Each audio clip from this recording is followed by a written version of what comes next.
Hello दोस्त, RRB LP technician notification 2024 कह सकते हैं। अब 23 ख़त्म होने वाला है। 1 महीना 10 दिन से आसपास टाइम बचा हुआ है।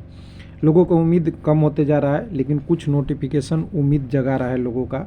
कुछ नोटिफिकेशन आपका है एज से रिलेटेड। 2 नया पोस्ट रेलवे में क्रिएट हुआ है लेवल 6 का। हालांकि ये आपका एलपी टेक्नीशियन का नहीं है, लेकिन इससे हमें पता चलेगा एज का कि रेलवे क्या सोच रहा है एज के बारे में। जो रिलैक्स 3 ईयर दिया है वो देगा या नहीं देगा। दूसरा, 5 वर्षों बाद पैनल एलपी टेक्नीशियन की जारी हुआ है, और वो भी कहें एलपी टेक्नीशियन में आपका पीसीएम का हुआ है। पीसीएम मतलब फिजिक्स, केमिस्ट्री और मैथ, और इसमें 10+2 वाले कैंडिडेट थे। उसमें सिग्नल में ज़्यादा और टेलीकॉम में ज़्यादा। ऐसा क्यों? सिग्नल ही टेलीकॉम का पैनल क्यों आता है? तो ये आप समझ सकते हैं, इनका नंबर ज़्यादा है, इसके लिए है। आरआरबी सिकंदराबाद है, और एज वाला। तीनों चारों अपडेट एक एक करके दिखेंगे, थोड़ा सा आपको समझने की कोशिश करेंगे। तो सबसे पहले सिकंदराबाद में आ जाइएगा। तीनों चारों अपडेट को लेने के लिए हमें सिकंदराबाद की वेबसाइट पे हम एक पैनल जारी हुआ है। पैनल कहें कि एडिशनल कह सकते हैं, एकदम बिल्कुल एडिशनल रिजल्ट ही है। अब इनको आगे की प्रोसेस भी करनी होगी, तो ध्यान से देखिएगा एडिशनल रिजल्ट में क्या दिया है, इसको थोड़ा सा समझेंगे यहाँ से। तो यहाँ से देखिए आपका रिजल्ट में क्या दिया हुआ है। सबसे पहले आप देखिए कि इन सारे कैंडिडेटों को provisionally selected to recommended to mention additional indent submitted by south central railway, the roll number arrange by इतना इतना। तो इतने स्टैंड बाई में थे कैंडिडेट, डॉक्यूमेंट वेरिफिकेशन हो गया था, उनको पैनल में जारी दिया है। हालांकि एडिशनल रिजल्ट लिखा है, पैनल नहीं लिखा है। एक टेक्नीशियन वर्कशॉप है, पावर वर्कशॉप है, टेक्नीशियन का थोड़ा सा पोस्ट 2-4। 8 कैंडिडेट का ट्रेन लाइटिंग का भी है कुछ पोस्ट, और उसके बाद वर्कशॉप का भी 3 पोस्ट है। यानी 6, 3, 9, 8, 9, 8 हो गए 17 और 2, 19 के पोस्ट आसपास है, जो आईटीआई टेक्नीशियन का है। और बाकी जो टीआरएस वाला जो पोस्ट है वो ठीक ठाक पोस्ट है। आप देख सकते हैं एक अप्लिक 18 में, एक मिनट नीचे से ले लूँ, किनका है ये, किन्होंने टेलीग्राम में शेयर किया है डेट दिखाने के लिए। मैंने टेलीग्राम में कई लोगों ने शेयर कर रहे हैं। इसमें सबसे ज़्यादा देखिएगा 134 जो कैटेगरी में है, 54 कैंडिडेट है टीआरएस में। उसके बाद सिग्नल में एक कैंडिडेट है, और ये है। तो यहाँ से आपको क्या दिख देगा, सिग्नल और टेलीकॉम में कैंडिडेट का कट ऑफ एक कैंडिडेट दिया है, जिसके लिए एडिशनल पैनल और आ रखा था। आईटीआई टेक्नीशियन वाला में यहाँ टीआरएस में देखिए ज़्यादा क्यों है। तो देखिए टीआरएस में कहें तो एक तरह से ये ट्रैक्शन होता है, और इसमें बहुत लोग छोड़ते हैं, और इनका नंबर कहिएगा बहुत कम तक हुआ है। कई जगह तो रांची में भी पैनल हुआ है, कई में हुआ है। तो यहाँ पे नंबर कम लोगों को लेता है, इसलिए है क्योंकि इन्होंने न्यू वैकेंसी में 5 वर्ष लगा दिए है, कोई वैकेंसी नहीं आई है। जॉब की ज़रूरत पड़ता है, एडिशनल डिमांड तो आते रहती है, लेकिन आरआरबी को अप्रूवल मिलेगा तो इसको आगे पब्लिश करता है। यानी उम्मीद जो कैंडिडेट के बहुत दिनों तक थी।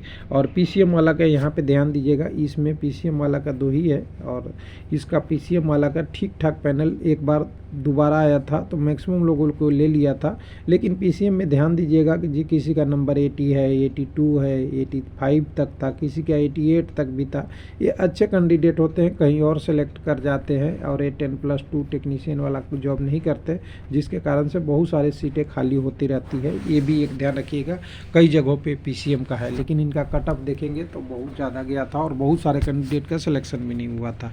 अब एज वाले की बात करेंगे।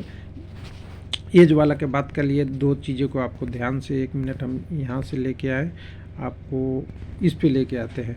हाँ, तो यहाँ पे सबसे पहले देखिए आपका एज वाला के लिए जो आपका 16-11 के आसपास एक डिटेल आई थी रेलवे बोर्ड से कि 2 नया पोस्ट क्रिएट किया गया है। और पोस्ट क्या है आपका, प्रोस्थेटिस्ट और ऑर्थोथेटिस्ट।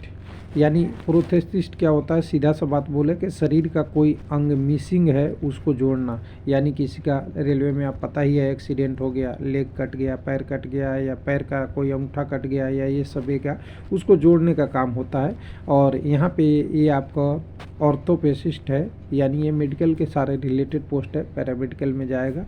और ये क्या होता है, उसी जो अगर कटे हुए लेग है, या पैर है, या कोई हाथ का उंगली है, या कोई भी पार्ट है, उसको बाहरी उपकरण से सपोर्ट देने वाला पार्ट को ऑर्थोपेसिस्ट कहते हैं। तो यानी रेलवे का ये मेन जॉब में है, क्योंकि ये एक्सीडेंट सबके साथ होता है, एम्प्लाई के साथ भी होता है, बहुत सारे काम करते वक्त रिस्क फैक्टर है और इसीलिए higher medical A1 A2 A3 railway में लिया जाता है, B1 B2 लिया जाता है, C1 तक है, C2 का तो कोई बहुत सारा कम पोस्ट नहीं है। यानी आई साइड अच्छा होना चाहिए जिससे सिग्नल अच्छा रेलवे में देख सके, उसी चीज़ों को इन्होंने अप्रूव कर दिया है कि ये 2 पोस्ट लेंगे। लेकिन इन 2 पोस्टों के साथ साथ आपको यहाँ ध्यान देना होगा, एज लिमिट लिखा हुआ है 20 से 23, जनरली 18 से 30 रहता है। तो यहाँ पे थोड़ा ये लेवल 6 का पोस्ट है, हायर पोस्ट है आपका, उसके लिए लिया है। तो यहाँ पे 30 लिखने का मतलब है कि एज रिलैक्सेशन मिल रहा है, यानी मिल रहा है तो ठीक है और मिलनी चाहिए, लेकिन एज रिलैक्सेशन इतनी जल्दी ख़त्म होने वाली नहीं है, क्योंकि ये हम 1999 से देखते आ रहे हैं। हर बार होता है कि अगले नोटिफिकेशन में एज ख़त्म हो जाएगा। 2018 में भी आया था कि ये आखिरी बार है कि जो 1/2018 और 2/2018 यानी LP टेक्नीशियन और ग्रुप डी में आपको एज रिलैक्सेशन दे रहे हैं, वो बाद में नहीं देंगे। तो इसको थोड़ा सा हम एक बार बैक करके थोड़ा दिखाते हैं, 2-3 PDF आपको दिखाएंगे। 1 मिनट, यहाँ से पिक्चर में नहीं PDF के माध्यम से आपको दिखाना पड़ेगा, डाउनलोड में आएगा।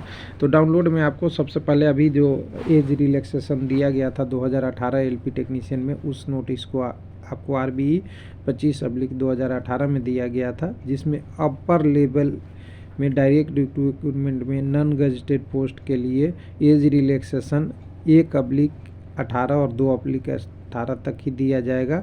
यानी ETG आल्सो अप्लीकेबल है किसके लिए, ये दोनों पोस्ट के लिए। इसके बाद आपको ये एज रिलैक्सेशन नहीं दिया जाएगा, ऐसा इनका कहना था, लेकिन ऐसा नहीं है। इसके बाद अगर एग्जाम्पल अगर सेट हम देखना चाहें तो आपको एज रिलैक्सेशन की बात हम 2000 पुराने ज़माने में ले चलते हैं। उस समय भी ऐसे ही होता था। ग्रुप C एंड D के लिए एज रिलैक्सेशन 18 से 28 बढ़ा के 18 से 30 किया जाएगा, 2 ईयर दिया जाएगा। कभी 3 ईयर की बात है, 31 है, कई अलग अलग है, कई जगह 3 ईयर भी मिलेगा, कई जगह अलग अलग कंडीशन पे थी। तो ये एज रिलैक्सेशन कई बार देखिए 1-2-2000 के बाद फिर 1999 में भी हुआ था, कई बार ये चेंज हुआ है। 1999 में भी एज रिलैक्सेशन मिली थी। अपर टाइप एज लिमिट कई बार कई सारे पोस्टों में 5 ईयर तक भी मिली है। यानी यहाँ पे एज रिलैक्सेशन कई बार की बात करेंगे तो इतनी आराम से नहीं हटती, क्योंकि एक बार अगर शामिल किए हैं, और इस बार की कंडीशन भी कह सकते हैं, इस बार की कंडीशन है कि जो वैकेंसी इन्होंने 2018 के बाद नहीं दिया है, 2023 है। अगर एज रिलैक्सेशन नहीं दिया तो 18 से 23 वाले जो बच्चे पास आउट हैं वो तो किसी न किसी क्राइटेरिया में आ जाएंगे, लेकिन पीछे वाले कैंडिडेट हैं उनके एज बिना फॉर्म भरे ही, यानी कई सारे ऐसे कैंडिडेट हैं 18 से 23 के बीच में जो एक आध मौका मिलनी चाहिए थी वो नहीं मिलेगा और वो क्लियर हो, उनको फॉर्म ही नहीं भर पाएंगे। इसलिए हमें लगता है, जहाँ तक उम्मीद है, कि एज रिलैक्सेशन वही जारी रहेगा 3 साल वाला। थैंक यू, धन्यवाद। बाकी नोटिफिकेशन का इंतज़ार करना चाहिए क्या आता है।